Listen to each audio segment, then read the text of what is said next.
কিরে তুই রান্না করে এমনি বই রিসুস কে? আমার ক্ষুধা লাগছে, তাড়াতাড়ি খাওয়ান দে। আমি খাইতে তুমি কোত্থেকে? আমি তো রান্না বান্নাই করতে পারি না। তুই রান্না বান্না করতে পারস নাই? বেলা বাজে 12টা, তুই এখনো রান্না শেষ করস নাই? আমি আর না খাইয়া কাজে গেছি, ভাবছি কাজ টাজ করে এই যে খামো। এই আমার যে ক্ষুধা লাগছে, আমি খামো কি? তোর মাথা চাপায় খামো আমি? আমি তো রান্না করতে আইছিলাম রান্নাঘরে, কিন্তু আমি শক্তি পাইতেছি না, শরীরটা অনেক খারাপ লাগতেছে। আমার একটু ডাক দিয়া কর না, আজকের দিনটা সে রান্না করুক। এই পথে বৌমিয়া কি যন্ত্রণার মধ্যে যে আমি আছি। মা, মা, এই, কি হইছে? এত মামা করতেছস কে? তো বোঝালায় কি শান্তিতে এই বাড়িতে একলি পানো খেতে পারুম না? মা ওই জানার শরীরটা নাকি খারাপ, রান্না বান্না করতে পারবো না। তুমি আজকে রান্নাটা করে ফেলো। কি কইলি তুই? তুই এই বয়সে তোর মারে রান্না করতে করতেছস? আমি যদি এই বয়সে তোরে আর তোর বউরে রান্না করে খাওয়াইতে হয়, তাহলে তুই বিয়া করছস কে? হ্যাঁ, ও চেহারা দেখানোর লিগা? মা, বিয়ের পর থেকে তো সবসময় আমি রান্না বান্না করি। আজকে আমার শরীরটা অনেক খারাপ লাগতেছে। মা, আজকের দিনটা আপনি একটু রান্না করেন না কষ্ট করে। চুপ করো তুমি। এগুলো হইলো তোমার সব বাহানা, সব নাটক, যাতে তোমার কাম করতে না হয়। হেললিগাই নাটক সাজাইছো। শোন মিজান, তোর বউ যদি রান্না করে তাইলে তুই খাইতে পারবি, নাইলে তুই হোটেলে দিয়ে খাইবি। আমি আমার মায়ের বাড়ির যামুগা। এই শুনলি না মা কি কইছে?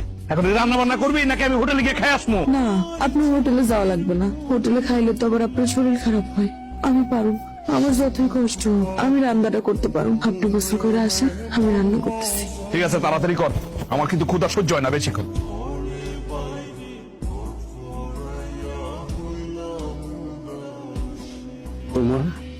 আমি তোমার সাহায্য করি। না আব্বা, আমি একলাই পারুম, আপনি যান। এই বৌমা, এদিকে আহ। আম্মা, কিছু করবেন?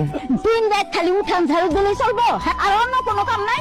এই যে ঘরের পিড়াটা খসা গেছে, এটা চোখে বাঁচে না? হ্যাঁ, যাও পুকুর থেকে মাটি না তাড়াতাড়ি পিড়াটা লেপা ফেলাও। কয়দিন পরে আমার নাতি নাক কুড়াইতাছে, বাড়িতে মানুষে ভরে দেবো। হেরা যদি এই অবস্থা, তাহলে কি মনে করবো? হেরা তো মনে করবো এই বাড়িতে মানুষ থাকে না, গরু ছাগল থাকে। যাও তাড়াতাড়ি। আম্মা, আমার এই অবস্থা আমি কেমনে বসে বসে পিড়া লেপো? আমার শরীরটা একটু ভালো হোক, আমি তারপর পুরা বাড়ি লেপা দিব। তোমার শরীর সুস্থ হইতে হইতে আমার ঘর বাড়ি সব ভাঙতে পড়বো। আজকে এই মুহূর্তে তুমি পিড়া লেপবা, আমি উত্তর পাড়া রহিমগো বাড়ি যাইতেছি। আয়া যান দেখি সমস্ত পিড়া লেপা হয়ে গেছে, নাইলে খবর আছে। তা কামছো ঠিক আছে, আল্লাহ জানি বিয়া করাই নিয়েছে। আমি দোকানে গেলাম।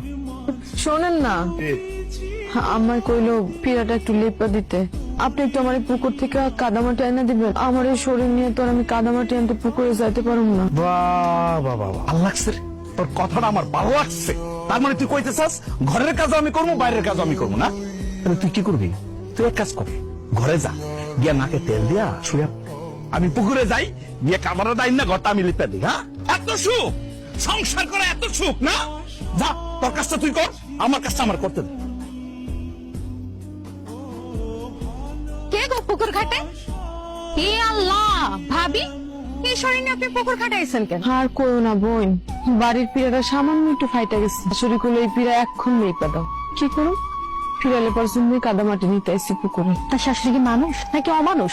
আপনি তো ঠিকঠাক ভাবে হাঁটা চলাই করতে পারেন না। এই অবস্থা আপনারা পাঠাইছে পুকুর থেকে মাটি নিয়ে পিড়া লাগতে। জামাই মিজান ভাই কই? কে কিছু কয় না আপনার শাশুড়িরে? সে আর কি করবো, মার পোলা তো মার কথাই করবো। সব কাজ করতে যায় যদি আপনার পেটের সন্তানের কোনো ক্ষতি হয়, আপনি সব কাজকর্ম করেন না তো, আর আপনার শাশুড়ি কোনো কথাও শুনবেন না। কি করবো বোন, শাশুড়ির সংসারে আসছি, শাশুড়ির কথা না হলে তো খাইতেও পাবো না। আছে কপালে আমার সন্তান, তাই হইব।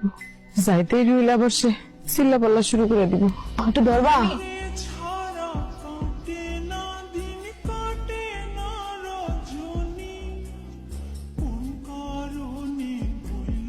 এই বোমা, তুমি এটা কি করলা? আমার দিলে মাছের মাথা খাইবা তুমি।